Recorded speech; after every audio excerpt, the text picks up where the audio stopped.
Welcome to Dear Friends and Dead Ends Podcast. My name is Ashley. My name is Cody.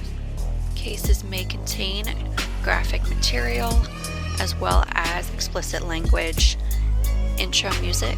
Welcome to the Hell Zone by Spooky Black Vague 003 Remix. Welcome, guys, to episode 15. 15. Yeah, Dear Friends, Dead Ends.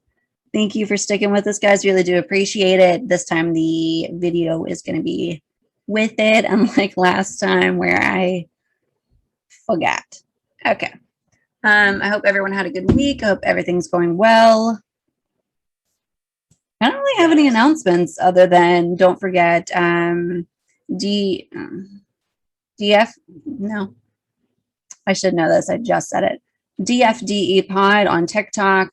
Dear Friends Dead Ends Pod on Instagram. It's got all the links and everything. And this coming Thursday, we will be doing a live episode. Hopefully, as long as everything goes well, we're planning on it.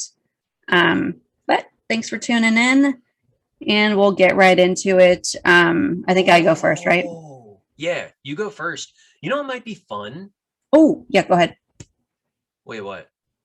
Remember you were going to tell me something like 2 episodes ago, but it was poor timing because I was talking about the baby in the forest. And you were like, oh, I'm going to blah, blah, blah. I have a story I need to tell you.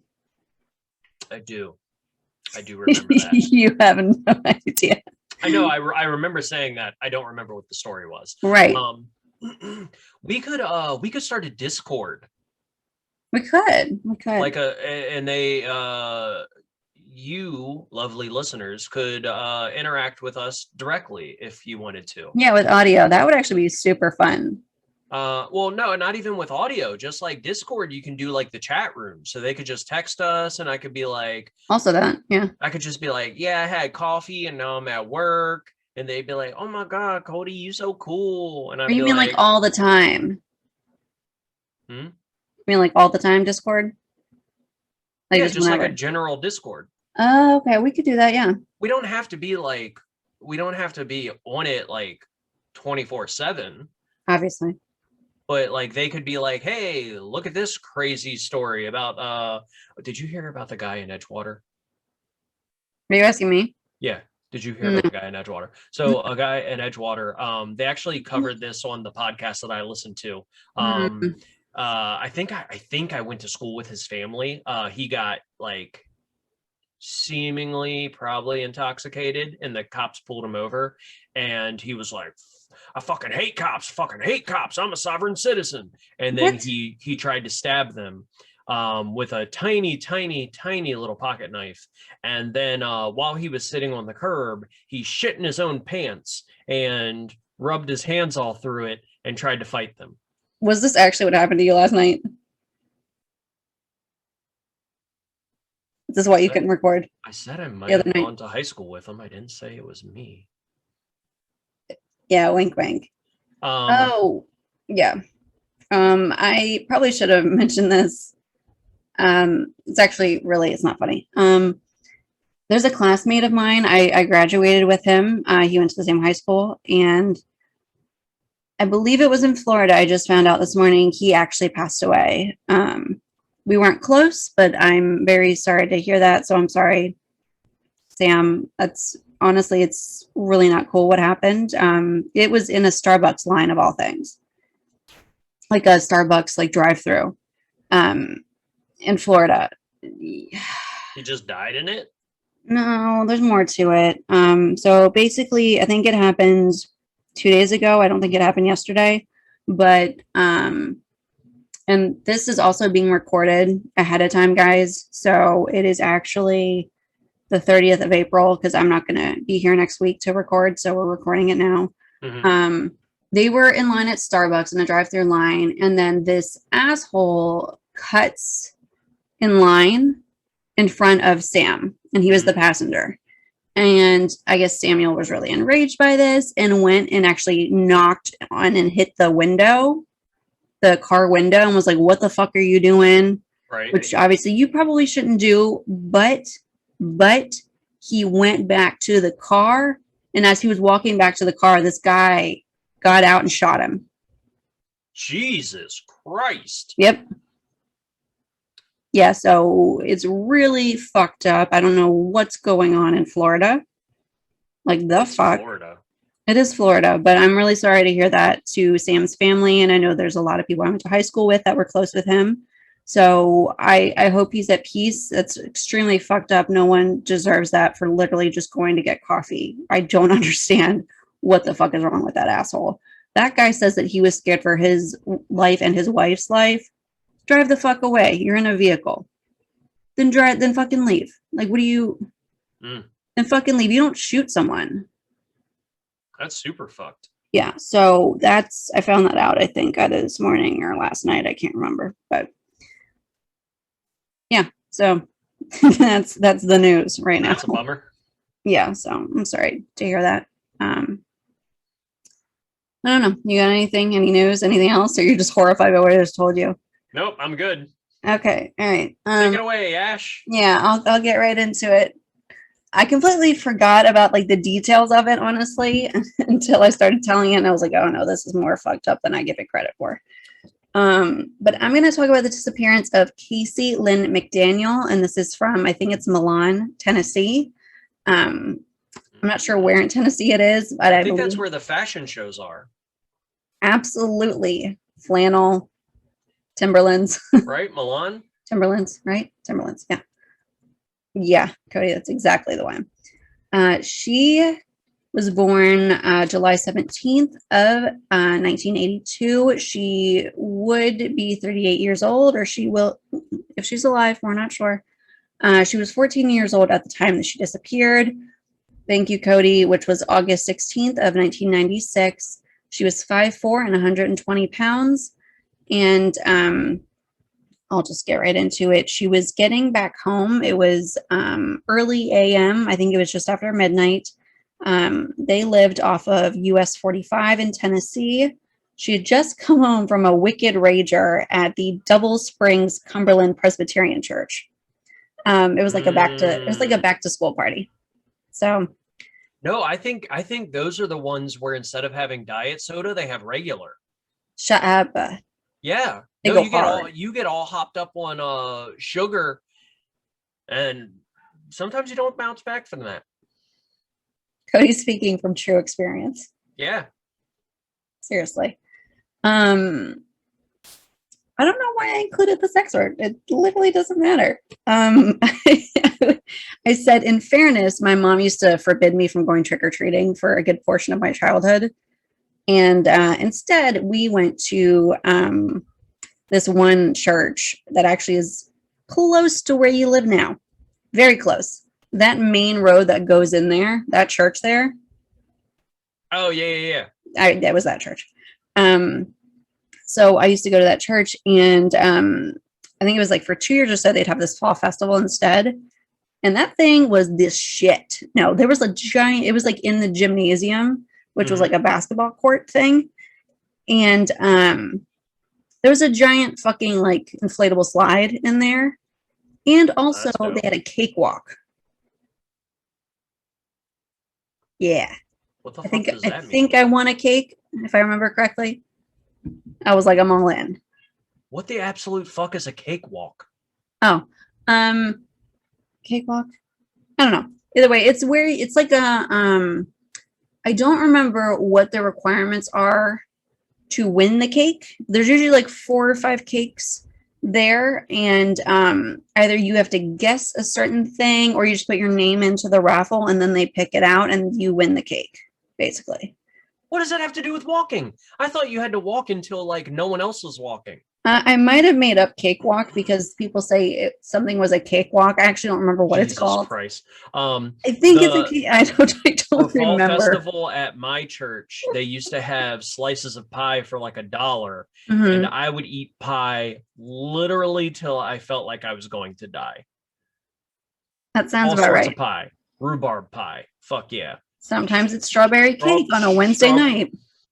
Do you understand the trauma that I've been through in the last 24 hours? And you're just You did it to yourself knowingly. Yeah, it was good cake. I stand by it. Continue.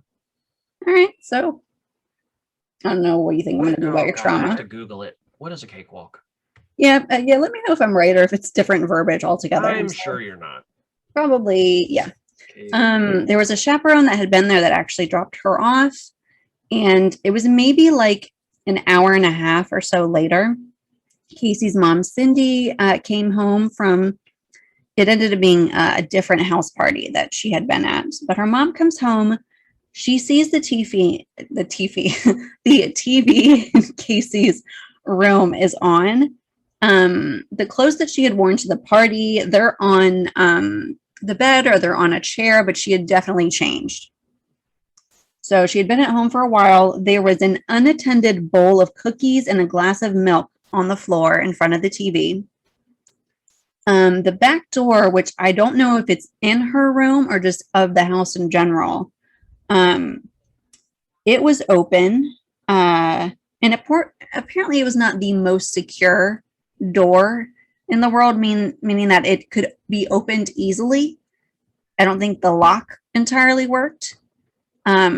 Yeah, so sorry, I got distracted. I think cakewalk might be a racist term. Is it really? On Wikipedia, it says the cakewalk or cakewalk or cake walk was a dance developed from the prize walks dance contest with a cake awarded as the prize, held in the mid-19th century, generally at get-togethers on black slave plantations before and after emancipation in the southern United States. I apologize. Obviously, that's not what I'm talking about. I don't remember what I was thinking of, but it is some type of cake raffle. I genuinely thought that's what it was called. So if I'm wrong, I'm sure someone's going to text me and be like, you fucking idiot, this is what it's called. And I'll be like, oh, okay.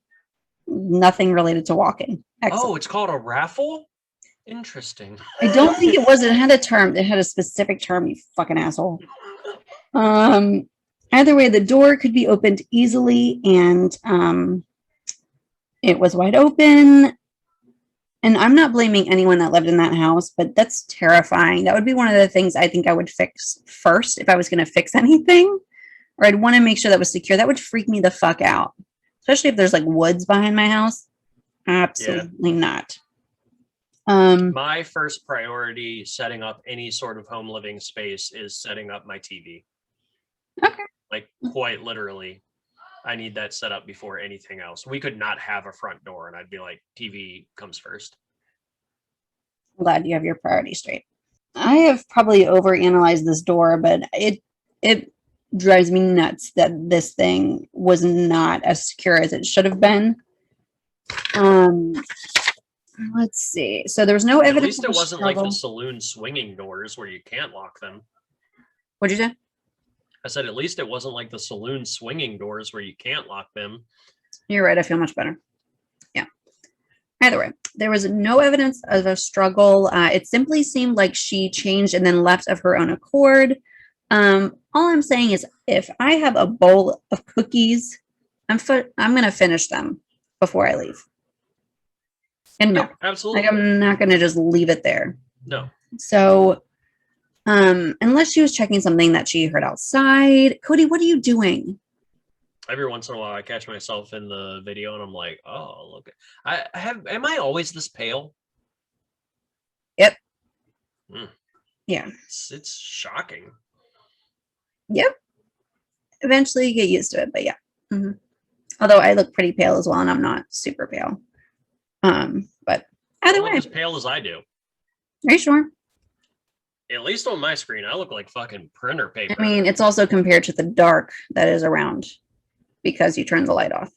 Either way, she wanted to be comfortable, so I'm assuming she changed into either sweats or something like that. I don't think she abandoned those cookies. I don't think she was orphaning those cookies. I'm pretty sure she was going to eat those fucking cookies. Okay? Oh, yeah. Important detail. I also really want to know what cookies they were, but they don't tell me, and that really frustrates me. Because if it's Fig Newtons, leave those bitches there. That's fine. But if you're telling me this is like Chips Ahoy or like some other good kind of shit. A chewy snickerdoodle? Yeah. I'd take a bullet for a chewy snickerdoodle. Right? Absolutely. But if you're telling me these were fig Newtons, I'd be like, okay, yeah, absolutely. Get the fuck out of Dodge. Leave right now. No, I don't think I agree with that. I think I'd throw hands for a fig Newton. No. I'd have my hands thrown, not to have to eat one. Like someone else taking my hands from me and throwing them before I'd eat a fig Newton. That's a lot. Do you Yeah, understand what you're saying? You're saying you would allow someone to take your hands from you and throw them so you didn't have to eat a fig Newton. Yep. Stand by my statement. If anyone else, oh, you're never dramatic. I've never been dramatic. I'm a thespian. Thank you. There are many words for what you are. I don't think so. Cindy did not immediately go to the police, and this is the mom, as Cayce sometimes spent the night at a friend's house. So she went to sleep and was like, okay, it's a little bit weird. The cookies are by themselves, but you know what? I'm gonna sleep on it, and we'll come back to this. So the McDaniel home actually did not have a phone in the house at all. Like, wait, when was this? They didn't. This was 96. They didn't have a house phone. I'm not sure why. That seems weird. I guess not everyone is interested in. Are they? How? Like you said, they're out by the woods. Like, how far into the woods are they? I actually didn't even look up where this town or city is in Tennessee. Some areas of Tennessee are pretty rural. Yeah. So I don't know. Yeah. So the next morning, and it's pretty early in the morning, I believe, she gets up and she kind of looks around, checks to see if Cayce's there, and then she checks with the friend. But I think she went to like her next door neighbor's house, uses the phone there, and calls the friend's house and is like, hey, is Cayce there?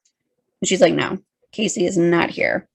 So she begins to drive around the neighborhood looking for her daughter. At about 10 a.m. or 10:30, the local police get called because they get really concerned. And there's a sketch of a possible suspect, and I have it somewhere. I need to find it. I will put it in the video. The man was in his early 20s. He was at least 6 years older than Cayce. He was described as having a dark complexion, dark hair, and dark eyes. I mean, it was also dark out, so I don't know. But I think it was like brown or black hair, possibly dirty blonde, so it really doesn't narrow it down all that much. And he was about 6 feet tall, 170 pounds. He had an earring in his right ear, apparently. And the sketch has never been matched up to anyone of interest at all. So I don't know who they thought they saw. After Cayce has vanished, there are 2 sightings that come forth. None of them have been confirmed officially, but people are like, hey, I saw her this place. I saw her in this other place. Saying that she was 14 years old and she was with a man in his 20s. So that's quite an age gap. Yeah. My mother would have lost her shit. So I put 32 years, but it's definitely not correct. 22 years go by, and we're now in July of 2018. What? I said okay. Yeah.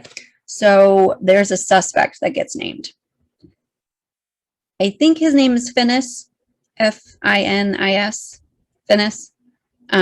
He went by Pete. So we're just going to call him Pete because it's way easier. So Pete Hill, he was known to Cayce. And most of the time that is the case, not always. So just be hyper observant is what I would recommend. Yeah. If there's someone that's a little bit off, it's probably Cody, but or someone like him, right? I'm not 6 foot 170. Correct. Not in this case, but if there's someone that's a little bit off in your friend circle, in my case, it would be Cody. If I go missing, look at Cody. I'm the weird friend in all of my groups. That makes a lot of sense. Okay, so this guy is just fucking weird. So she knew this man. You mean a guy named Finis? He's a yeah. weirdo? Yeah, great. Check that out. We just insulted some nation somewhere. But either way, she actually called him Uncle Pete. That's how well she knew him. And police kept his suspicion close to the vest for 30 years and never released their concern until 2018. So That's weird. I'm sorry, not 30 years, 20 years. My bad. Even still. Yeah. So here's my bittersweet opinion. While it allows you to kind of surveil and look after someone that you're concerned about in relation to a case, this also allows said people to continue potentially harmful behavior because they have not. Yeah. So, hashtag don't be a shit stick. Hashtag that thigh. Also that. He has an extensive rap sheet. And I just have to wonder if it could have been avoided sooner. Or, if they could have avoided other things on the rap sheet if they had actually done something about their suspicions back when.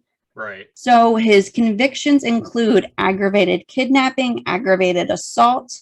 This came from an attempted, Jesus Christ, abduction of a woman in 2003. What's the definition of aggravated kidnapping? I would. You just angry when you do it? Aggravated. I feel like there has to be something violent about it. I don't know if that means he had like some type of weapon in his hand or something else that would make it more of a aggravated kidnapping, more of a threat or more intimidating, more aggressive than it would need to be. Aggravated kidnapping is kidnapping for ransom or extortion, to commit robbery, rape, or other sexual offenses. Okay. Kidnapping to facilitate carjacking.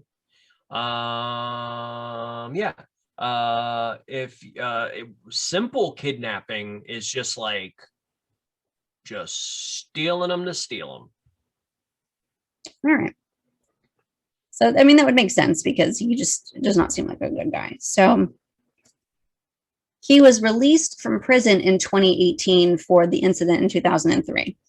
Months later, Shitstick McGee is charged with really fucked up shit. So he crossed state lines, which if you're on probation, you cannot do.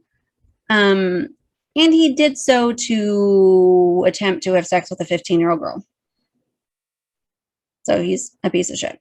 Was he ever on To Catch a Predator? Not that I know of. However, sometimes police can be the fucking best. Because this whole thing was a sting operation. Dude, I am not always crazy about police. Okay. Having said that, neither. Sting operations for like the underage stuff is the fucking shit. I love it. When they had like the 30-year-old girl just like, all right, just, wear this Dora the Explorer t-shirt. Yeah, like some women that look really young. Yeah. And they show up and they're like, hey, I was just making cookies. And then Chris Hansen's like, sit your ass right there. Oh, fuck. I love that show. Those dicks just getting in trouble. It's the best. Do you remember when in Arrested Development? Yes. Yes. Okay. Sorry. Darius Funke. I'm here to see my daughter. Okay. She's your daughter. You're sick. God damn. That show is a treasure. R.I.P. Lucille. Yes. She was amazing. I loved her. Okay, we're getting back on topic. So, Pete Hill is corresponding online with this woman who claims to be the mother of this 15-year-old girl. You're an idiot. So, and wait. He's corresponding with someone he thinks is the mom of this 15-year-old. Yes. Ugh. Yeah. Thank God he's an idiot. So the police officer on the other end is outing his love for rape and physical abuse. No, I'm sorry. Records Hill outing himself for loving rape and abuse of women, like beating, other things. And then he says, I've had sex with a 14-year-old before. Cayce was 14 when she went missing. Yeah. It's not definitive, but it's not looking great. No. So, And then police, when they're arresting him, they probably verbatim said, "Gotcha, bitch," which is what I would say in that scenario. For sure. So they arrest him, and he had traveled to South Haven, Mississippi, which is connected to Tennessee, so it's not crazy far. But he arrived at this hotel thinking he was going to commit this heinous act with permission from the mother. Like a fucking idiot. I mean, it's rare that that happens. It has happened, and it's extremely disgusting that a mother would let this happen to her child. In this case, he's a fucking idiot. They do the whole To Catch a Predator type of shit, or they do the crackdown. Okay. In his possession was some Mary Jane, and I'm not talking about the shoes, alcohol, condoms, and sex toys. So he had planned for this disgusting encounter.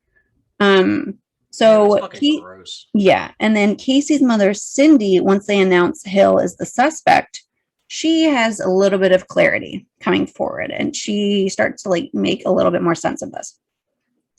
Cayce had been at the church at that party that night. Cindy had arrived the night of August 15th. Yes, went into the 16th at a house party that was somewhere else. As she does, Pete Hill is leaving the party. So he had plenty of time. He was not at the party any longer. So there's no alibi that he has. Cindy also said that Hill had made sexual advances at her and she declined every time. So you hit on the mom all the time. She turns you down. So you potentially do what to the daughter? What the fuck is wrong with you? Yeah. It got to the point that she threatened to tell her boyfriend. I would have just immediately done that and let the police know, is what I would have done. I would not have threatened. Don't let them know what you're planning to do. Don't do that. Just do it. Don't do that. Yeah. It usually just makes them angry, and then it's worse for you because the people don't know that need to know, and then it's usually not good. So this made Hill angry because obviously he's a fucking predator and they always have to control the situation, and it's just absolutely disgusting. And yeah, so more than likely he probably went into the house. I don't know if he was already in the house potentially when she got there or something of that nature. And this is all alleged. This is not, there's no conviction on it, but it's not looking great. And we're going to flash back to 1986. And this is when because he's actually married also. Hill is married. Okay. Yeah. Hill is married. His wife was supposedly his alibi for that night. Nasty. And later she recanted and said her story was incorrect and she had covered up for Hill. Cindy believes the target was not in fact Cayce, but that Pete had arrived at the McDaniel house that night for revenge on her for rejecting his advances. And that Cayce just happened to be there. Instead, he found the 14-year-old daughter. Unfortunately, they had a rapport, so she would have let him in the house naturally because she knew him. She wouldn't have probably felt weird about him coming in the house. Right. So that's unfortunate. There are charges that get filed in October of 2019 against Pete Hill for the rape and murder of Cayce McDaniel. There's no remains. There's no body. We don't have any concrete evidence that I'm aware of, but he has been charged, which is good, but we still don't have her, and it's not officially solved in the eye of the law, but at least charges have been filed and all that has happened. Cayce was well behaved. She got good grades. She was going to be a freshman in high school. And she had a birthmark on the underside of her arm. It was a strawberry birthmark, which was very confusing for me because I didn't know if it meant the color or the shape, but it's just, it's due to the coloring made by a collection of blood vessels on the outer layer of skin, which I did not know. Did you know that? Mm-hmm. You knew what a strawberry birthmark was? Yeah. Oh, cool. I'm an idiot. Okay. So that's basically what I have, honestly. But if you happen to know anything regarding this case of Cayce McDaniel, it is 731-686-3800. And this is the Milan Police Department in Tennessee. Obviously, not in Italy because those fuckers are out getting pizza or some shit. Scusi. Yeah, they don't have time for cases, right? Nope. They let the family handle it. We've been learning that. So dumb. That's what I have. Do you want me to do a headline? Yeah, I was going to ask you, do we have any hopeful headlines? I think I'm just going to take hopeful out and we're just going to do headlines. We're just going to do headlines. Yeah. This is what I found from, looks like 23 minutes ago. And it actually takes place in Maryland. Gotta love it. Okay. Yeah. Ex-police chief charged with setting fires also targeted daughter lawsuit claims. Oh. So it says that a former Malarian? Yep. I'm going to give up talking. A former Maryland police chief is charged with setting dozens of fires and is being sued by his daughter for allegedly targeting her and her then husband, Raymond Truelove Jr. And there's a brief clip, which looks like it's from like a house security surveillance CCTV type of situation. It's very blurry, but it looks like he's got like gas cans. Carrie Turner said that her father used to work for the Laurel Police Department, began terrorizing her in 2008 after she tried to get her daughter back. And he had custody of her at the time. Mm-hmm. And she literally is just trying to get her daughter back. And he's like, nah, I'm going to set your house on fire. I mean, so the harassment's only been going on for like 13 years. Like only a long time. Oh, God. The lawsuit accuses Crawford, which is the guy's last name, the police chief, of shooting at Truelove's car while it was parked outside of their York, Pennsylvania home. God damn. Yeah. And then out of fear, the couple then moved in Maryland to a place called Odenton. And it says that, oh, God. So this woman who's trying to get her daughter back from her father goes to stay with her mother, and then her mother's home gets shot at by this guy. It blows my mind that some of these people are police officers. Like, I don't fucking understand. Yeah, this is wild. So there was a filled gasoline can with a rag stuffed into it that was found on the property also. There was a gym where this woman worked at that had been shot at. Sometimes he would leave notes behind and signed them York Boyz. Boyz with a Z. What a dumb bitch. Because he wanted to make it look like it was a gang that was targeting them. Oh, yes. The York boys. The York Boyz. Apparently this went on for 2 years. And then and it ended when Turner filed adoption papers that allowed her father and stepmother custody of her child. Seriously?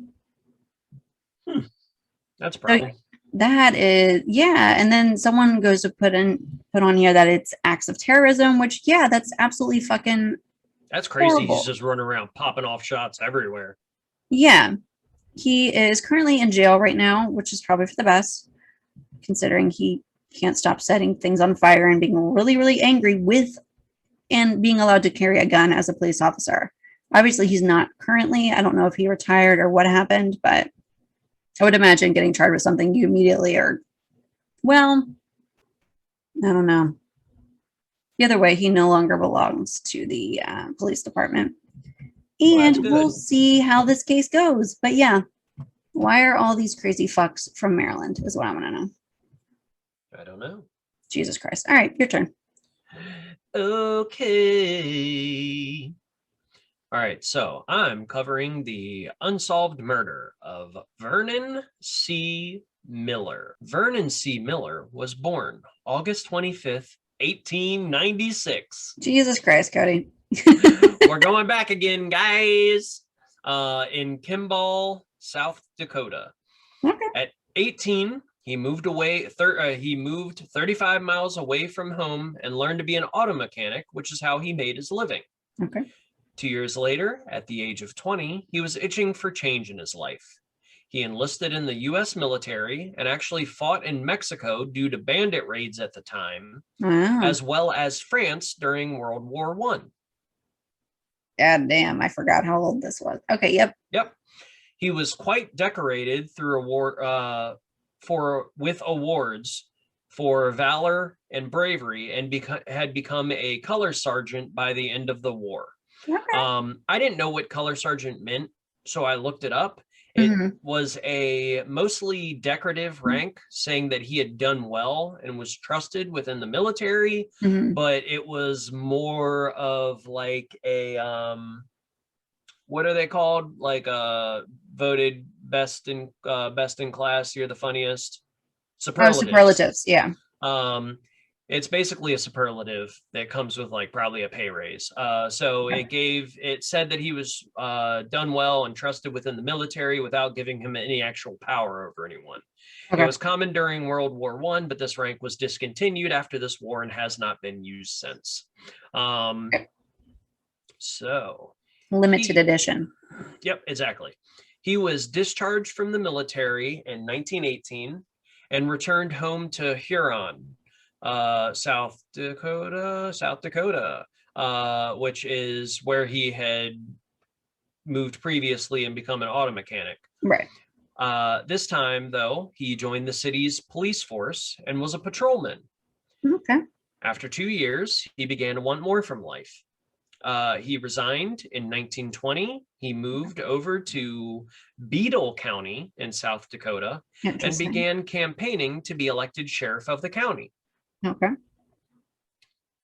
He eventually won the election in November. All right. But this dude had like a 2-year attention span because he became sheriff, and after 2 years, he wanted more in life.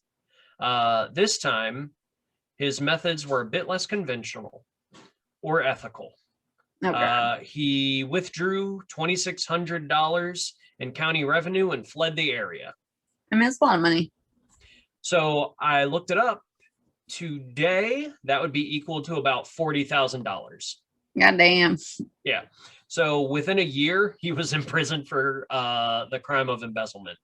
So he took this 2,600, he dipped, and then the cops were like, you were a cop. We are going to find you. And they found him and put him in jail. So he said he wanted more. He didn't necessarily say better. Yeah, correct. He wanted something different in life, and he sure as fuck got it. Yeah. When in prison, he became the warden's personal chauffeur. He was apparently quite charming. He gained the warden's trust and sympathy. And November 1924, he was granted parole. Of course. He was only in prison for about 1.5 years. Oh, we're coming up on that 2 years, guys. Coming up on that 2 years. He was not about it. Right? So when Miller was released, it was the era of prohibition. Prohibition was a dark time in this nation's past where people were legally not allowed to drink. Cody would have been an outlaw, 100%. So Miller eagerly hopped right into the lucrative and dangerous lifestyle of being a bootlegger. Of course. Like immediately. He received 1 fine for bootlegging in October of 1925. Otherwise, he had no run-ins with the law until an alleged incident in February 1928. So from what I could gather, it seems as though because alcohol was outlawed and most people, it seemed, didn't agree with prohibition because, people like to have a drink now and again, and they're used to it being legal. So because alcohol was so sought after as a bootlegger, Miller wouldn't drink. Okay, yeah. Because he wanted the funds from selling the alcohol. Right. Which I can imagine. Having said that, considering he was already a bootlegger, he was already doing tons of illegal shit. So he turned to hard drugs. Okay. So I think at that time it was probably like opium. Okay. That might not be true. Oh, Maybe heroin, you just made that up. morphine. Yeah. Okay. I don't know. Who knows? I mean, this is back then. This is still, they were still putting like cocaine and like morphine in like Advil you could buy at the drugstore. And soda. Yeah, and soda. They were just putting Yeah. it in everything. So I'm sure it was pretty easy to get hard drugs. Yeah. So unfortunately, between the hard drug abuse and the advanced stage of syphilis that he had picked up at some point, by 1928, he was wildly unstable and prone to unpredictable acts of violence. You really buried the lead on that one. Yeah. In February 28, he was indicted for wounding 2 police officers. Jesus. Apparently, it was pretty goddamn severe, but there was no evidence, so the case was dropped. I fought the law and I won. Yes, correct. So again, this was in 1928. Yeah. 2 years later, in 1930, Miller was now a well-known freelance gunman. Oh, okay. All right. He is really making the money happen. Yeah, he is a hired gun. He's a hired thug. And he was apparently so proficient with guns that people said that he could quite literally sign his name in a wall using a submachine gun. Jesus Christ. So that's like the skill. Yeah, that's kind of fucking cool. But he did also continue to become increasingly violent and unpredictable because of like the drugs and the syphilis. That makes sense. Yeah, he's wild. So on May 31st, 1930, he found out a friend of his, Red McLaughlin, had actually been murdered by Al Capone's gang. Oh, wow. All right. So he tracked the 3 men to a hotel and gunned them down on June 1st. God damn. This event was later known as the Fox Lake Massacre. Okay. And then your boy fucking goes for it. Okay? So he's a bootlegger. He quits that. He's now a hired gun. Yeah. He has killed 3 mobsters. Yes. In May. July 15th. So like what? Less than 2 months later. Yeah. He robbed a bank with another group, including George Machine Gun Kelly, and got away with over $70,000. Jesus Christ. Again, adjusted for inflation, that is just over $1 million in today's money. Yeah, they don't keep that shit in banks anymore. Nope. Less than a month later, August 13th, he had an argument with some other gangsters about an alleged double cross. I couldn't find any real information on that about like, did he double cross them? Did they double cross him? Right. He killed the 3 other men and dumped them in White Bear Lake. The people that he had, just the people he was having an argument with? He was having an argument with. Okay. Yeah, he's not like a cooler heads prevail kind of dude. Oh, no. So he gets an argument with them. He kills all 3 of them, dumps them in a lake. Violence always. September 9th. All right, moving right along. Again, less than a month later, robbed a bank for $40K, just over $600,000 when adjusted for today's money. I'm sorry, was the money you just got not enough to survive on? Even if split. I don't know. I mean, I would have thought so. Then looks like it cools down for a little bit. Just what is it? Just under a little bit more than under a year later, April 8th, 1931. Another bank robbery for another $40K. Good Lord. Then when is enough? A year and some change later, December 16th, 1932, he killed 2 police officers during a robbery. Oh my God. Like 6 months after that, on June 17th, 1933, Miller and several other gangsters who were never identified ambushed a group of federal agents in Union Station in Kansas City.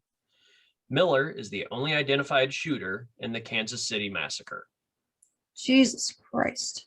After this incident, he fled to New Jersey and stayed with mobster, I'm sure I'm going to say this incorrectly, Aber.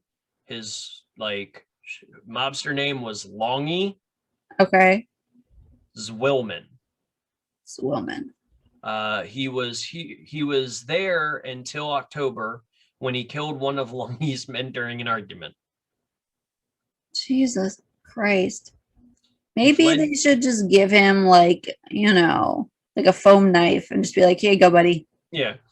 So after this, he fled to Chicago on October 23rd, 1933, to stay with his girlfriend. November 1st, so what's that? A little over a week later, November 1st, federal agents raided her apartment.